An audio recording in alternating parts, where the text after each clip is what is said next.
வணக்கம் நண்பர்களே. நம்ம பார்த்தீங்கன்னா இன்றைக்கி வந்து அரியலூர் மாவட்டத்தில் உள்ள கரவெட்டின்ற கிராமத்தில் அசோக்குன்றவர் வந்து ஆட்டு பண்ணை வச்சு நடத்திட்டு இருக்காரு.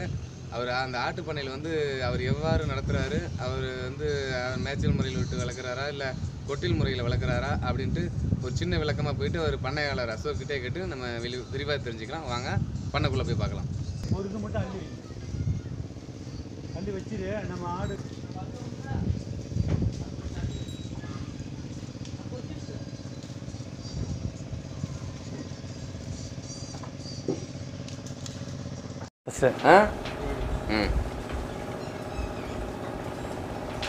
வணக்கம். வணக்கம். நம்ம இப்போ உங்களோட பேருங்க? கே அசோக்குமார். அசோக்குமார், ரைட். நீங்கள் சொந்த ஊர் கரவெட்டி போகிறது, ரைட்டு. இதுக்கு முன்னாடி நீங்கள் என்ன பண்ணிட்டு இருந்தீங்க? இதுக்கு முன்னாடி நான் விவசாயம் பண்ணிட்டு இருந்தீங்க. என்ன படிச்சிருக்கீங்க? 10வது படிச்சிருக்கீங்க. இல்லை, இதுக்கு முன்னாடி விவசாயம் பண்ணிட்டு இருந்தீங்க.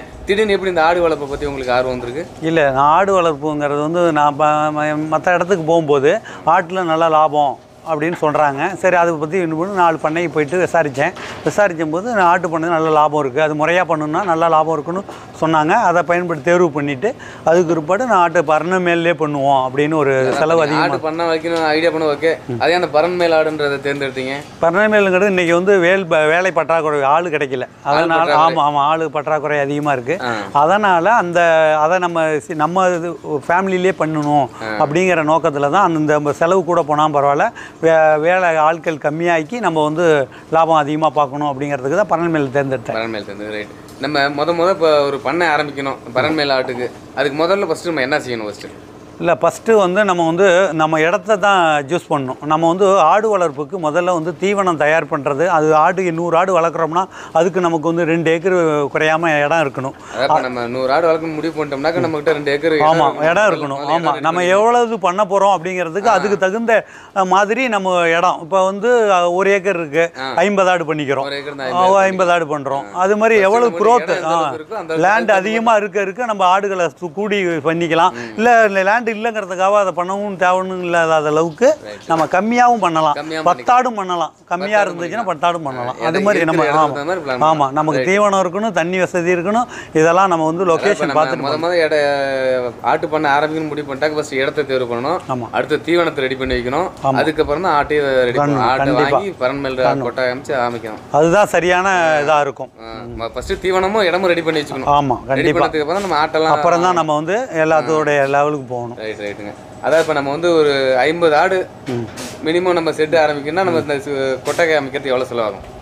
50 ஆடு பண்ணணும்னாக்க 2 லட்சம் ரூபாயில் பண்ணிடலாம். 50 ஆடு 2 லட்ச ரூபா பண்ணலாம். இப்போ நான் வந்து 100 ஆடுக்கு பண்ணியிருக்கேன். ஆமாம், 1500 ஸ்கொயர் ஃபீட்டில் பண்ணியிருக்கேன். ஆமாம், இது 4 லட்ச ரூபா எனக்கு ஆயிருக்கு. 100 ஆட்டுக்கு வந்து 4 லட்ச ரூபா செட்டு பண்ணிடலாம். எல்லா செலவும் நீட்டு பண்ணிடலாம். அதாவது ஒரு ஆடுக்கு வந்து எத்தனை ஸ்கொயர் ஃபீட் தேவைப்படும்? ஒரு ஆடு வளர்க்கணும்னாக்க ஒரு ஆட்டுக்கு ஸ்கொயர் ஃபீட் ஒரு கணக்கு வச்சிருப்பாங்க. ஆமாம், ஒரு 10 ஆட்டுக்கு வந்து ஒரு 10 ஸ்கொயர் ஃபீட் இருந்துச்சுன்னா அதில் வந்து நமக்கு வந்து ஒரு 100 ஸ்கொயர் ஃபீட்டு இல்லை, 100 ஸ்கொயர் ஃபீட்டுக்கு 10 ஆடு. 100 ஸ்கொயர் ஃபீட் 10 ஆடு. பொதுவாக என்ன 15 to 20 ஸ்கொயர் ஃபீட் ஒரு ஆடுக்கு தேவைப்படுன்ற மாதிரி சொல்கிறாங்க. ஆமாம், இதில் பர்னலில் வந்து கீழங்கிறதுல வந்து கொஞ்சம் இதாக இருக்கும், மேலே இருக்கிறதுனால இது காத்தோட்டம் அதிகமாக இருக்கும். அதனால் கொஞ்சம் கம்மியாக இருந்தாலும் பண்ணலாம். அதனால தான் ஒரு 10 அடி போதும் பண்ணலாம். அதான் இப்போ நீங்கள் 100 அடிக்கு அதை நம்ம பாட்டாக பிரிச்சுக்கலாம். நம்ம வந்து சினையாடு, கெடா ஆடு, குட்டி ஆடுன்னு சொல்லி நம்ம அதுக்கு தான் நம்ம பாருங்கள் ரூம்பு தனித்தனியாக வச்சுருக்கோம் பாருங்க. ஆமாம், அதுக்கு தான். ஏன்னா ஒன்னோடு ஒன்று சாரும்போது அதில் வந்து இடிக்கும். இது வந்து நம்ம பாட்டாக பிரிச்சிடலாம். அதனால் அது நெருக்கடியாக இருந்தாலும் அதுக்கு ஒன்றும் டிஸ்டர்ப் இருக்காது. அதனால தான் இப்போ இந்த பண்ணை ஆரம்பிக்கிறன்ற பண்ண ஆரம்பிக்கிறவங்களுக்கு வந்து என்ன வகையான ஆட்டு இனங்களை தேர்வு செய்யலாம்? அது அந்தந்த ஏரியாவுக்கு தகுந்தாப்புல சூழல் பண்ணிக்கணும். ஒரு சில மார்க்கெட்டிங் விற்பனை எது அதிகமாக போகுது, நமக்கு இது எங்கே இந்த இதில் அதிகமாக எதுவும் சீக்குவாதி பண்ணாதது, 2வது இடம் ஜூஸ், எல்லாம் 3மே தேர்வு பண்ணி அதுக்கு தகுந்த ஆடு. இப்போ கொடி ஆடு இருக்கு, நம்ம இடத்துக்கு என்ன மாதிரியான கிளைமேட்டுக்கு என்ன மாதிரியான ஆடுகள் வளரும் அதுங்கிறத ஜூஸ் பண்ணிக்கணும். அது மாதிரி தான் பண்ணணும். ஆமாம், இப்போ நீங்கள் கொடி ஆடு தேர்ந்தெடுக்கிறீங்க? ஆமாம், இப்போ நம்ம ஏரியாலாம் இருக்குனாக்கா இது வந்து வயக்காடு, அதனால் இதில் வந்து கொடியாடுங்கிறதெல்லாம் வந்து நம்ம ஏரியா கொஞ்சம் சூட்டபுளாக வராது. காரணம் அதெல்லாம் வந்து கால் மேல் போட்டு பறந்து சாப்பிடக்கூடியது, செட் ஆகாது. அதனால் இது நாட்டாடு, தலைச்சேரி ஆடு, இது மாதிரி நமக்கு வெரைட்டி சீக்கிரமாக வளரக்கூடியதும் நாட்டாடு. இதெல்லாம் இல்லை, போயர்லாம் நம்ம கிளைமேட்டுக்கு சிலையாவது ஒத்து வராது, செட் ஆகல. அதனால் நாங்கள் வந்து இதை தேர்ந்தெடுத்திருக்கோம். நீங்கள் வந்து என்ன மாதிரி அதிகமாக என்ன மாதிரி பிரீடு யூஸ் பண்ணி என்ன மாதிரியான இனங்களை தேர்வு செஞ்சுருக்கீங்க? இப்போ வந்து தலைச்சேரி வச்சுருக்கோம், நாட்டாடு வச்சுருக்கோம், கொடியாடு வளர்த்தேன். அது அந்த அளவுக்கு சூட்டபுள் இல்லைன்னு அதை ரிஜெக்ட் பண்ணிட்டோம். இப்போ மற்றபடி நமக்கு எது சூட்டபுளாக வருதோ அதை பயன்படுத்திக்கிட்டு இருக்கோம். நமக்கு நம்ம நாட்டாடு ப்ளஸ் தலைச்சேரி. ஆமாம் ஆமாம், இது நல்லா இருக்கு. ஒரு ஆட்டுக்கு வந்து எவ்வளோ செலவாகுதுங்க மினிமம் பார்த்தீங்கன்னா? மினிமம் வந்து இப்போ ஆடுங்கிறது எப்படின்னா, இப்போ நம்ம ஃபஸ்ட்டு வந்து பண்ணையை டெவலப் பண்ணணும்னா முதல் எடுத்தோன்னே நம்ம பெரிய அமௌண்ட்டாக போட்டுறக்கூடாது. முதல் எடுத்தோன்னே நம்ம பெரிய அமௌண்ட்டாக போடக்கூடாது. நமக்கு சின்னதாக போகணும். முதல்ல பெரிய ரகமான ஆடும் வாங்க செலவு இல்லை.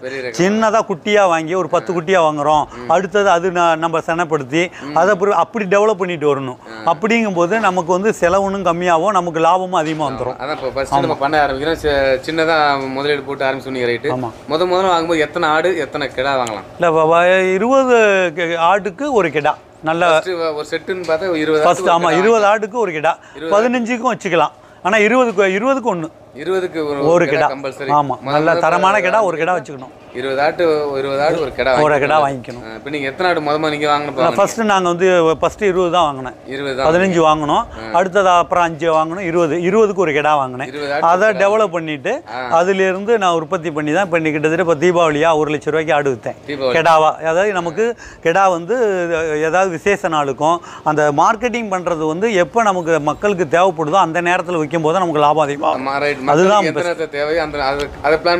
அதுதான் பண்ணுவேன். அதுதான் அந்த நேரத்தில் தான் நமக்கு லாபமும் நல்லா வரும். வியாபாரிகிட்ட கொடுக்கறத விட வியாபாரி நம்மளை தேடி வர அளவுக்கு நம்ம வந்து பயன்படுத்தி வச்சுக்கணும். நல்லா பயன்படுத்தி அதுதான் நமக்கு. அதான் இப்போ நம்ம ஆடு வளர்க்கறத விட நம்ம ஒரு மேனேஜ்மெண்ட் ஒரு பிளான் ஃபர்ஸ்ட் வச்சுக்கணும். பிளான் கண்டிப்பாக திட்டமிடுதல் நமக்கு லாபம் காண முடியும். கண்டிப்பாக பொதுவாக அந்த தொழிலாம் லாபம் நஷ்டம் கம்மியாக நஷ்டம் அடைஞ்சு சொல்லி ஒரு பரவலான கருத்து இருக்குது. எந்த துறையிலையும் வந்து எதுவுமே நஷ்டமே இல்லை. அது வந்து சரியாக ஒவ்வொருத்தருக்கும் ஒவ்வொருடைய திட்டங்கள் சரியாக இருக்கும். ஆடு வளர்ப்பில் நஷ்டம் கிடையாது. அதனால பியூராகவே தெரியும். பரண்மையில் ஆடு வளர்ப்பில் நிறைய பேர் நஷ்டம் அடைஞ்சிட்டு சொல்லி அது வந்து ஆள் போட்டு செய்வாங்க. இது வந்து நாங்கள் சொந்த ஆளாக பண்ணுறோம். ஆமாம், அதனால் கூலி ஆள் கிடையாது. கூலி ஆள் வந்து போட்டிருக்கோம்னா அது வந்து நம்மளுடைய பராமரிப்பு அதிகமாக இருக்கும். மற்ற வேலை கூலி ஆளாக அவங்க செய்யக்கூடிய வேலையை நாங்கள் விட்டுருவோம். இதை நாங்கள் காலையில் தீனி வைக்கிறது, தண்ணி வைக்கிறது, இது எல்லாமே எங்கள் ஒய்ஃபே பார்த்துக்குவாங்க. அதனால் எங்களுக்கு வந்து இதில் ஒன்றும் ஒரு பெருசாகவும் தெரியல, லேபர் கிடையாது. எங்களுக்கு இதில் சொந்தமாகவே என்னுடைய உற்பத்தியே இதில் அதிகமாக இருக்கும். நீங்கள் மேக்ஸிமம் ஆமாம், நாங்கள் சொந்த உழைப்பு அதிகம். ரைட்டுங்க. இப்போ நம்ம செட்டு போடுறோம், இதெல்லாம் எங்கே வாங்கினீங்க? இதெல்லாம் எப்படி இந்த பிளாட் போட்டிருக்கீங்களா? இதெல்லாம் ரீப்பர் போட்டிருக்கிறீங்க. இதெல்லாம் எங்கே வாங்கினீங்க, எப்படி போடணும்? இதெல்லாம் ஒரு செட்டு அமைக்கிறதுக்கு ஒரு 22 அடி ஆகலாம், 30 அடி நீளம் அப்படின்னு ஒரு கணக்கு வச்சுருப்பாங்க. அந்த கணக்கு இதை சொல்லுங்கள் பார்க்கலாம். இல்லை, நம்ம இப்போ இந்த செட் இருக்குனாக்கா அதிகபட்சம் 30 அடி நீளம். இப்போ இது பெருசாக பண்ணணும்னா 30 அடி நீளம். அகலம் வந்து அது எவ்வளவுனாலும் பண்ணிக்கலாம். இல்லை, ஒரு செட்டு அமைக்கிறதுக்கு இவ்வளோ தான் அகலம் வைக்கணும் மினிமம் அகலம். இல்லை, அதான் ஒரு 2 பாயிண்ட்டுன்னு சொல்கிறோம். இப்போ எதுக்குன்னா இப்போ இந்த 30க்கு நீ எவ்வளவு தூரம்னா கொண்டு போய்க்கலாம். நீ 100 ஆடு 200 ஆடு வளர்க்கணும்னால செட்டு வளர்த்துக்கலாம், நீளம் வந்துக்கலாம். இதில் அகலம் அதான் அகலங்கிறது வந்து 30 இருக்கணும். 30 ஏன்னா இங்கிட்டு 10 இங்கே 10 20 10 அடி வந்து போக்குக்கு நம்ம வந்து ஆமாம் போக்குக்கு வேணும். இந்த கேப் இருக்கணும். அப்போ தான் நம்ம ஃப்ரீயாக போயிட்டு ஆடு வந்து போகிறதுக்கு இது மாதிரி ரூம் பாட்டாக பிரிக்கிறதுக்கு இந்த 30க்கு 50 நாங்கள் பண்ணியிருக்கோம். 30க்கு 50 பண்ணியிருக்கோம். ரைட்டுங்க. இதெல்லாம் வந்து தீவனம் வைக்கிறதுக்கு ஸ்டாண்டு இதெல்லாம். ஆமாம், ஸ்டாண்டு. ரைட்டுங்க. உங்களை சந்திச்சதில் ரொம்ப சந்தோஷம். மேலும் தகவலுக்கு இன்னொரு முறை நம்ம சந்திக்கலாம். நம்ம பண்ணையாளர் அசோக் கிட்ட வந்து அதாவது பண்ணை எப்படி அமைக்கின்ற தெளிவாக தெரிஞ்சுக்கிட்டோம். மேலும் தகவலுக்கு நம்மளோட சேனலை சப்ஸ்கிரைப் பண்ணி மேலும் நம்மளுடைய பெல் ஐக்கானை ப்ரெஸ் பண்ணிக்க. உங்களோட தகவல் நன்றி, வணக்கம். பாருங்க, நம்ம அந்த பண்ணையில் வந்து ரூமை பார்ட்டாக பிரிச்சுருக்காரு பாருங்க. ஆமாம், இதெல்லாம் இப்போ இதில் என்ன ஒவ்வொருக்கும் இது தலைச்சேரி ஆடு. இது தனியாக ரூம் வச்சுருக்குறோம். இதுக்கு தனியாக ஃபாட் பாருங்க கேட்டு வச்சுருக்குறோம். இதுக்கு என்ன தேவை, ஏன்னா இதை தனியாக ஒன்றோட ஒன்று இடிக்காமல் இருக்கிறதுக்காக ஒவ்வொரு ரூம்பாக தனியாக பிரிச்சுருக்குறோம். இப்போ இதுக்கு ஒவ்வொன்றுக்கும் சினை ஆடாக தனியாக பிரிச்சுருவோம். இது என்ன சினை ஆடுங்களா இதில்? ஆமாம் சார், இது குட்டி போட்ட ஆடு. இதில் பூரா பாருங்கள் குட்டி போட்ட ஆடாக இருக்குது பாருங்கள். அதனால் இதோட அது இடிக்கக்கூடாதுங்கிறதுக்காக தனியாக பிரிச்சுருக்குறோம். இதில் பார்த்தீங்கன்னா இது செம்மறி ஆடு. இது வந்து இப்போ வந்து நாங்கள் வந்து செம்மறி ஆடும் ஒரு ரோல் மாடலாக பண்ணுவோம் இதை அப்படின்னு சொல்லிட்டு. இப்போ இது வந்து பொட்டையாடு தான். இதை வந்து நாங்கள் இப்போதைக்கு குட்டியாக வாங்கி இதை பண்ணிகிட்டு இருக்கோம். முயற்சி பண்ணுறோம். ஆமாம், இது வந்து ஒரு டெஸ்ட் பண்ணிகிட்டு இருக்கோம். அடுத்தது இப்போ அந்த பாட்டில் பாருங்கள், இது தலைச்சேரி குட்டி. இதெல்லாம் கிட்டத்தட்ட ஒரு 3 மாதத்தில் என்ன குரோத்தில் இருக்குது பாருங்கள். இதெல்லாம் கிட்ட 3 மாதம் 4 மாதம். ஆமாம், இதெல்லாம் சீக்கிரமாக வளரக்கூடியனா நமக்கு லாபம் வரும். நன்றி நன்றி நன்றி நண்பரே. ஓகே, நன்றி.